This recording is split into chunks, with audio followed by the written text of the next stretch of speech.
Chapter 4, The Charlatan. A quote by Elbert Hubbard. The man who craves disciples and followers is always more or less a charlatan. The man of genuine worth and insight wants to be himself, and he wants others to be themselves also. The Charlatan. After my experiences with Jill and Camilla, I look to invest my time and energy into more spiritual communities and stay clear of these desperate housewives. So when the opportunity to move to San Diego for half of a week arose, I jumped on it. MissSex.com. One of my private clients turned friends, Gary, was involved in what became a globally recognized landmark lawsuit, the Roe v. Wade of internet law in many ways. 15 years earlier, as the internet was just blossoming, Gary had the foresight to purchase several valuable one-word domain names that each had the potential to anchor successful businesses. While he was busy building Match.com, someone illegally transferred one of his other domains, Sex.com, to himself. That someone, Stephen Cohen, then used the domain to create a billion-dollar porn site, unbeknownst to Gary. When Gary discovered this, he sued Cohen and VeriSign, which is now Network Solutions, ultimately winning a $65 million judgment. However, Cohen fled to Mexico after trashing his lavish home in Rancho Santa Fe, San Diego, which Gary ended up acquiring as part of the outstanding lawsuit judgment. With the house gutted and in pursuit of finding Cohen, Gary asked if I wanted to help him fix up the place while helping him get fit and healthy when he was in town. He allowed me to live in the guest house for half the week while I spent the other half in Los Angeles teaching my clients. Since my favorite yoga teacher, Tim Miller, was based in San Diego, this was an excellent opportunity that allowed me to balance both my yoga practice and work between the two cities. This was a time, before reality shows were even a thing, that could outdo any reality show on air today. Living in Gary's house was wild. There was Gary's neurotic sister, a photographer embroiled in an affair with Mark, who is the studly handyman, Mandy, Gary's enigmatic, deeply insightful lesbian private investigator, Gary himself, the global matchmaker turned accidental porn mogul who was battling substance abuse and, well, finding himself. And then there was me, the celibate, spiritually focused, yet wild and crazy yoga teacher. You just can't make this stuff up. So between the jammy jam parties, the nightly hot tub sessions, and the party where I jumped out of a massive cake for Gary's birthday dressed as MissSex.com with Mandy by my side and a huge afro wig as my assistant, aphrodisiac, it was the absolute best of times, wild, unpredictable, raw, and full of the most colorful motley crew imaginable. Forget scripted dramas. This was life in the most surreal and unfiltered way. While looking for things to do in San Diego, I landed a job at a local resort, running the yoga and Pilates offerings at their athletic club. On the property was a wellness center, the Sharma Center, run by a world-famous physician, speaker, and author, Dr. Darun Sharma. At the time, I had just published my first children's book, A Chair in the Air, and figured I'd meander over to the center to see if they'd be interested in selling my children's yoga book in their store. It was like the perfect place to share my work, so why not give it a shot? The Sharma Center. I entered the lobby of the Sharma Center, carrying a copy of my children's book under my arm. Behind the desk was a woman working as the receptionist, talking to a man who was standing behind her. That man was heavier set, full long white hair and a full white beard. And they stopped their conversation as I approached. "Hello," I introduced myself. "I teach yoga next door, and I was wondering if I could speak to your buyer to see if there's interest in selling my new children's book," I said while holding up the book to them. The man behind the counter, William G., snapped his head towards me as I spoke, as if I had just delivered some newly unearthed Dead Sea Scroll, unlocking the mysteries of humanity's past. "You teach yoga?" he said with his eyes wide with curiosity. I nodded, unsure where this was heading. "And you write children's books?" His interest was almost unsettling in its intensity. Again, I nodded, a little taken back by his enthusiasm, but intrigued nonetheless. He quickly asked me to join him in his office for a meeting, saying, "You'll never believe what I'm going to tell you." So I followed William G. down a hallway behind the front desk into a small room cluttered with yoga equipment and a modest desk. He leaned in, repeating, "You're not going to believe this, but just last night, our entire team of staff and teachers held hands in a circle, asking the universe for a yoga teacher to manifest to our center, one who has interest in teaching children." Now, as I write this, in hindsight, I wonder if this too was part of the charlatanry that I was about to experience as a cunning means to pull me in, or if that really did occur as I had believed all these years. Wow, I thought. And if you read my book, Meaningful Coincidence, you'll understand while hearing this was like candy to a child. At that time in particular, I lived for synchronicities. I surrendered my life to divine will, and I leaned into situations that felt meaningful and serendipitous. Plus, he made sure to make me feel very special, which didn't hurt my interest to hear more. Little did I know at that time, these were likely tactics to lure spiritually minded people like me to work for free, which, as you may have already guessed, was coming down the tube. As I look back on my life, I can't help but wonder if my early childhood development nudged me towards a spiritual path. Why did I always feel more comfortable saying yes to everything? Was it driven by a fear of doing something wrong, a fear of rejection, or a desire to be given something before I asked? Or maybe it was the fear of making the wrong decision. Did all of this stem from my upbringing? Maybe, but the result uniquely lined up a spiritual life, so I wasn't complaining.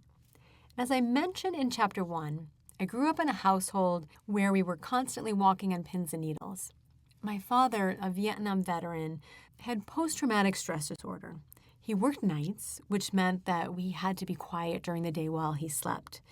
My mother, a survivor of childhood abuse, had never sought help for her early life traumas either.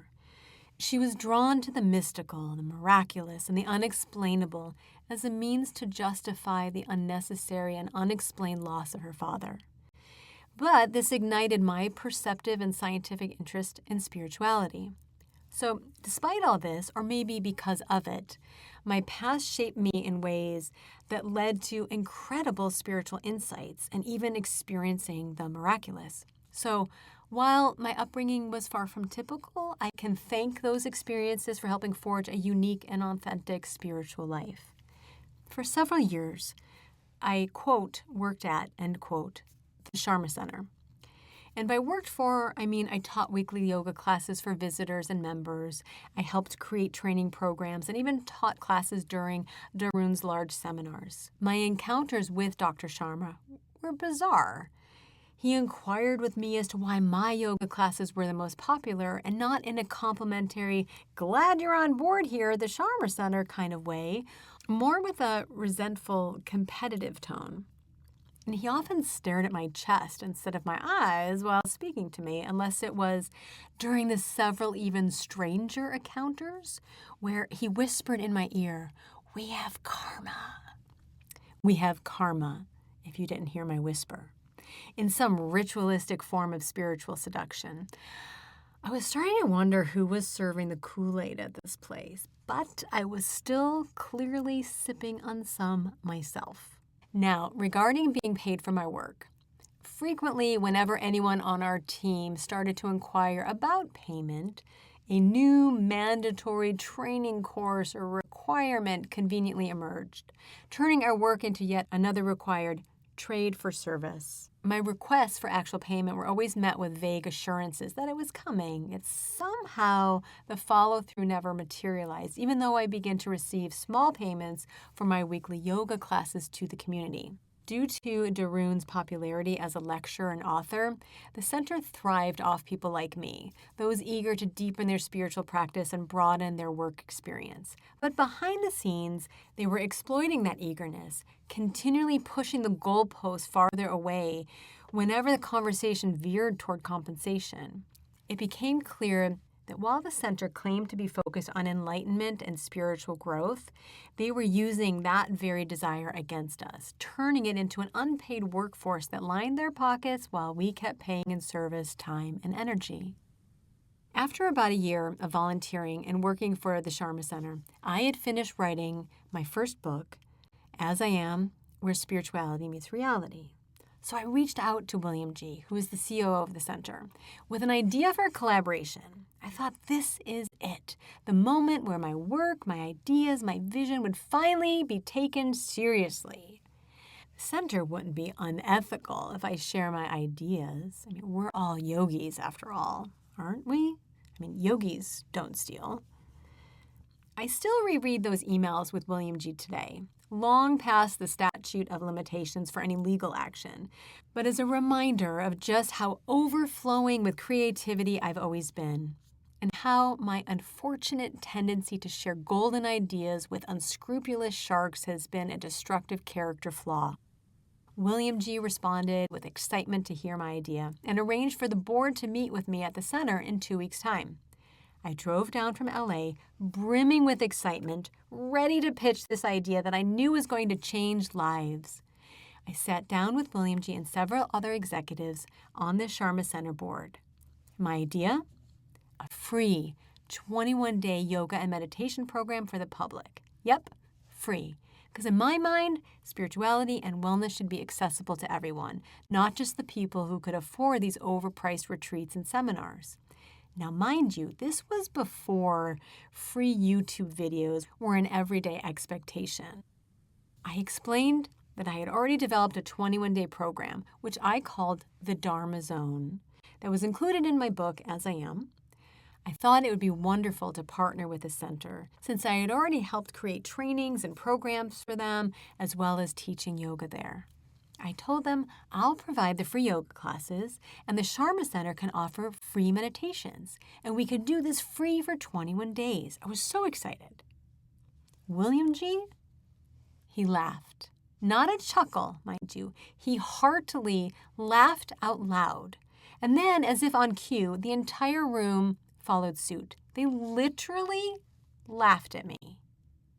William G. looked at me and said with a grin that still haunts me, "We're a for-profit company, Alanna. Why would we offer something for free?" I left that meeting with my tail between my legs, feeling utterly humiliated and defeated. I'd come in with a pure intention, only to be laughed out of the room. But life has a way of teaching you lessons, right? I have never been dry of some humble pie, followed by some homemade lemonade. However, 6 months later, guess what popped up? The Sharma Center launched their free 21-day meditation challenge, partnering with none other than Odessa Whitmore, a billionaire global influencer. Starting to see a pattern here? I offer up a golden idea to influential, powerful people, and they run with it, executing it successfully on a global scale without even a measly thank you. Meanwhile, there's little old me still working through my low self-worth and early life trauma issues, initiating positive global waves that go unseen as the source by everyone else. I wasn't motivated enough for fame and profit. I wanted to be told that I was worthy. Unfortunately, the people I was asking loved that I felt unworthy because it made me easy prey to steal from. Even the yogis. The very same idea I'd proposed, now wrapped up in a glossy package and being praised as a groundbreaking initiative. And as I mentioned above, by the time I found the strength and self-respect to consider legal action, the statute of limitations had already expired. I was too late. I had spent too long believing in a flawed idea that if I just told people who wronged me what they had done, they would apologize, self-correct, and make amends. Spoiler alert, they don't. Ever. They just take what they want and they move on, leaving you in the dust. And if you call them out, they'll double down that you're the one at fault.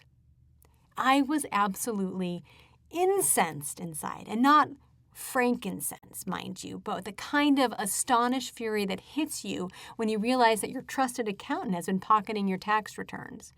betrayal. Yet despite how angry I was, I clearly wasn't confident enough to blow the kettle lid completely. And if I did, who would care? Instead, I did what any semi-rational person would do. I shared my frustrations with my trusted private investigator friend, Mandy.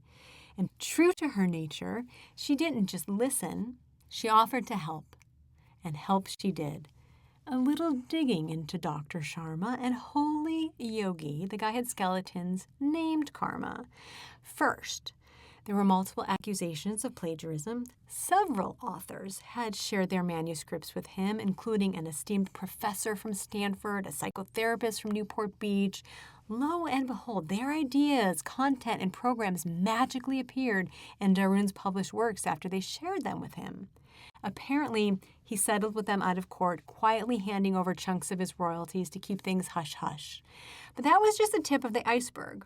The good doctor also had some credit card fraud allegations on his record and, to really spice things up, prostitution charges. So, again, my mind was officially blown. The self-proclaimed spiritual guru had a scandalous past. The problem is, and he would even admit to this, people have a tough time seeing beyond surface presentations. He knew exactly how to play into their expectations so as to profit from it.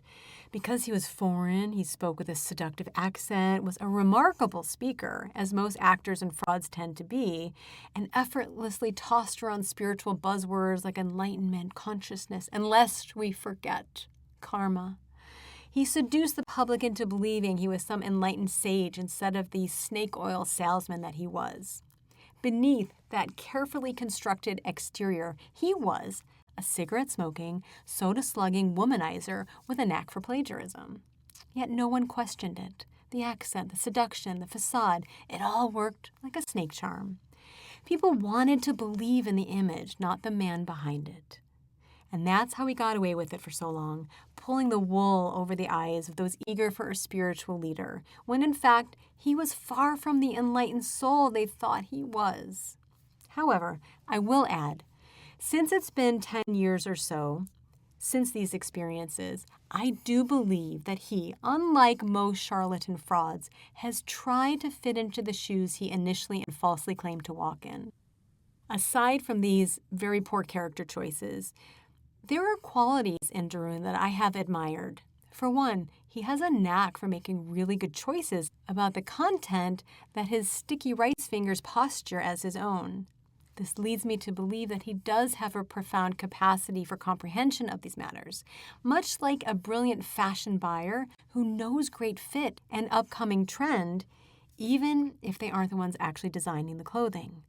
Darun was simply thrown into the idea of being a guru before he was fully actualized as one, or behaving like one behind the scenes. Maybe we are equally to blame for expecting him to be something that he wasn't.